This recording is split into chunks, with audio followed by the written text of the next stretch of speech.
Selalu saya berjumpa dengan Nabi Muhammad. Pergi ke Madinah, saya tidak mau pulang, saya mau tinggal di Madinah. Tapi Nabi selalu bersabda kepada saya, irji ila Indonesia, fa innaka fikal barakah. Kau pulang ke Indonesia, nanti barakatnya ada di sana. Saya pergi ke Makkah, tidak mau pulang ke Indonesia. Datang lagi Nabi, pulang ke Indonesia. Di sana ada barakatnya untuk kamu. Untuk siapa wali kutub zaman ini, wallahu alam. Saya bukan wali, maka saya nggak tahu siapa wali sekarang ini. Dan para aulia salihin belum kita dengar mereka mengisyaratkan kepada fulan atau faltan. Kecuali kalau Anda aulia, Anda dibuka hijab karena ada undangan, ya, ada pelantikan. Ketika melantik kutub itu semua aulia ini di dunia ini diundang. Supaya mereka tahu, ini ketua Anda sekarang. Yang melantik Nabi Muhammad SAW. Dan seluruh aulia sedunia tahu. Maka siapapun yang menyaksikan acara ini, kalau dia wali, dia gunting kuku yang disunahkan itu Senin, Kamis, Jumat. Selebihnya jangan. Orang yang potong kuku di hari Selasa akan dimiskinkan oleh Allah. Orang yang potong kuku di hari Rebo punya penyakit nggak bakal sembuh. Orang yang potong kuku di hari Sabtu jodohnya dijauhkan oleh Allah. Orang yang potong kuku di hari Minggu tidak akan pernah mendapatkan rahmat dari Allah.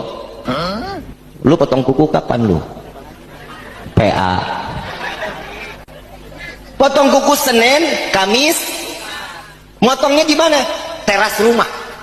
Keluar dari rumah. Kenapa? Orang yang potong kuku di dalam rumah rezekinya bakal diseretin sama Allah. Maula Dawila mengatakan, wahai anak-anakku, aku kepingin tahu sudah nyampe mana kamu itu. Coba ayo, coba terbang satu-satu. Disuruh terbang satu-satu. Coba terbang satu-satu. Terus, tinggal yang paling kecil kalau nggak salah lah, Habib Abdurrahman Segaf. Diri Abdurrahman, terbang. Marhaba. Takut anu bang. Terbang ditembus. Sampai atap rumahnya ditembus jebol dus. Kemudian kata Habib Muhammad Maulana, ngerusak gitu. Turun. Tapi ya nggak ngomong ngerusak, nggak tambahan dari saya. Dus ditembus kemudian turun cukup ngerusak atap kamu. Kemudian kata Habib Abdurrahman Segaf, demi Allah, kalau aku nggak dipanggil sama abahku, langit itu aku tembus. Itu Habib Abdurrahman Segaf. Allah Habib Abdurrahman Segaf. Itu bajunya Habib Abdurrahman Segaf kalau dibuka, ditaruh centelan, bajunya itu dari bajunya itu keluar suara dikit. Allah. Dari bajunya. Tasbih, beliau punya tasbih. Tasbihnya kalau ditaruh, tasbihnya jalan. Tak. Dikira sama di si tasbih masih dipakai. Hati-hatilah ente. Rijal Ghaib itu wali. Rijal Ghaib itu langsung baiat Nabi Khidir. Ulama-ulama Ahlus Sunnah dulu bergerak itu dibimbing Nabi Allah Khidir. Makanya bintangnya berapa tuh bintangnya? Kalau dia itu dari beliau tuh bintangnya. Simbol-simbolnya dari beliau semua itu. Maka bagi ulama Ahlus Sunnah ijma bahwa Nabi Allah Khidir hayyan, masih hidup. Kata kawan, mana dalilnya? Nah, kan gitu ya. Bener ya? Mana? Emang kalau kita kasih dalilnya dia berubah?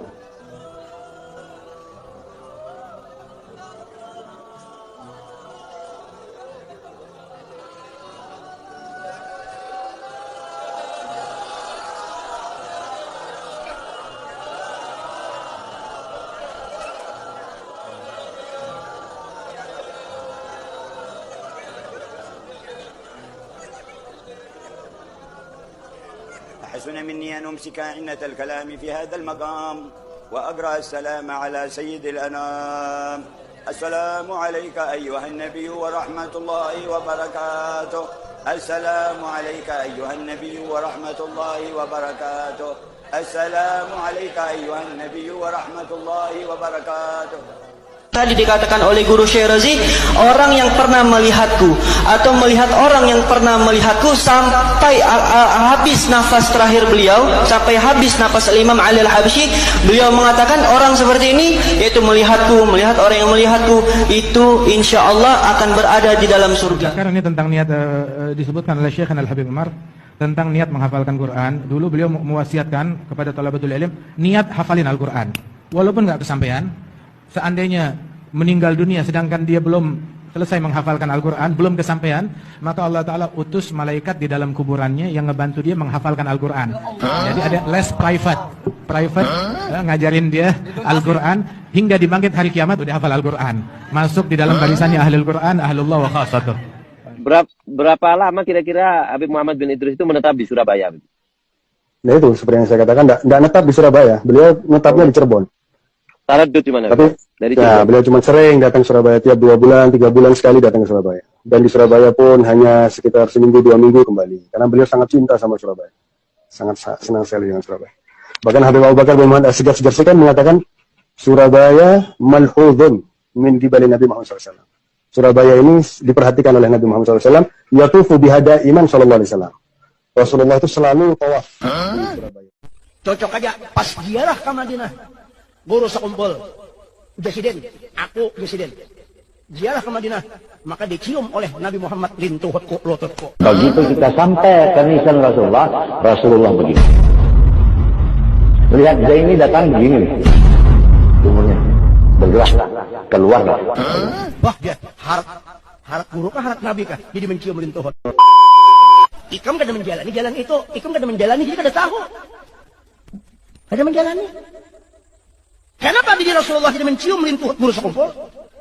Karena guru sekumpul karam dengan Rasulullah. Kenapa jadi karam? Sidin karam karena panah lawan Nabi. Maka hilang perasaan sidin. Memang ada Sayyidul Wujud Habibuna Muhammad. Tidak ada lagi pandangan ma'rifat kecuali Habibuna Muhammad. Memang ada itu. Bukan guru sekumpul pada hakikatnya Sayyidina Muhammad. Cuma rupanya rupa guru sekumpul. Ya Maulana ya Kudus. Tawasul ini. Kalau orang butuh fulus, sering-sering tawasul dengan bangsa Ala Idrus. Ya Maulana ya Kudus sahil alaina al-fulus. Hijahi Habib Abdullah Ala Idrus. Tawasul sama Ala Idrus. Habib Abu Bakar juga. Ya. Mereka itu tawasul seperti itu tuh dipakai doa. Kalau orang yang nggak ngerti, dibilang apa? Syirik. Oh, tuain jaluk kayak gini. Syirik ini, loh, untuk syirik itu tidak paham.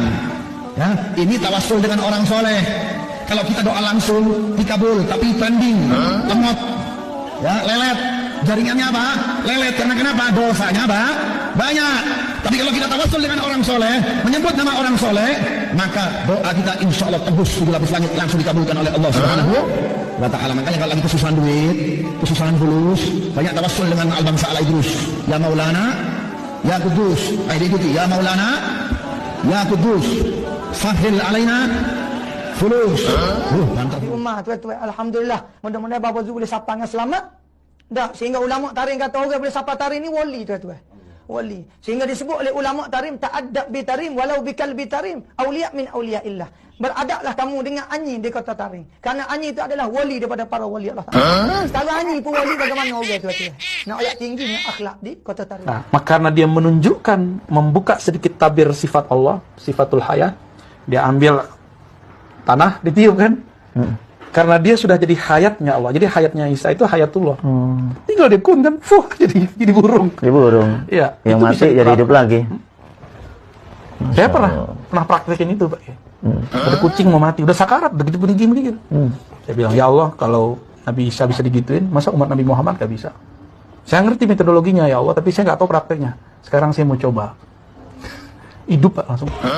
Tapi nggak berani lagi, habis itu ketakutan saya habis itu. Takut suul adab, takut disembah semua orang gitu. Wajar kemudian Nabi Isa itu disembah, itu wajar. Karena yang kelihatan oleh mereka bukan Isa. Jadi kalau orang tuh nyembah Nabi Isa yang kelihatan sifat Allah, dia muwahhid. Dia dihisapnya aman. Dulu Mekah, Ka'bah itu, Mekah itu ulamanya penuh dengan orang Indonesia. Oh, jangan remek Nokia Indonesia. Ulama Indonesia dulu tuh mulai dari Syekh Yasin Al-Fadani, wong Padang. Al-Fadani itu Padang.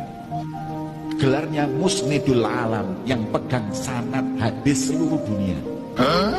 Wong sak donya iki lek takon hadis minta sanadnya kepada beliau. Termasuk Sayyid Muhammad bin Alwi Al-Maliki ngambil hadis dari beliau, termasuk guru saya Habib Umar ngambil hadis dari beliau. Wong Indonesia, wong Padang. Kemuliaannya Imam Syekh Abu Bakar bin Salim, orang yang hidup di zamannya semua dosanya diampuni oleh Allah. Indah. Kita nggak hidup di zaman Syekh Abu Bakar bin Salim, tapi mudah-mudahan berharap kita memperingati haulnya, kita juga dosa kita diampuni oleh Allah Subhanahu wa Ta'ala.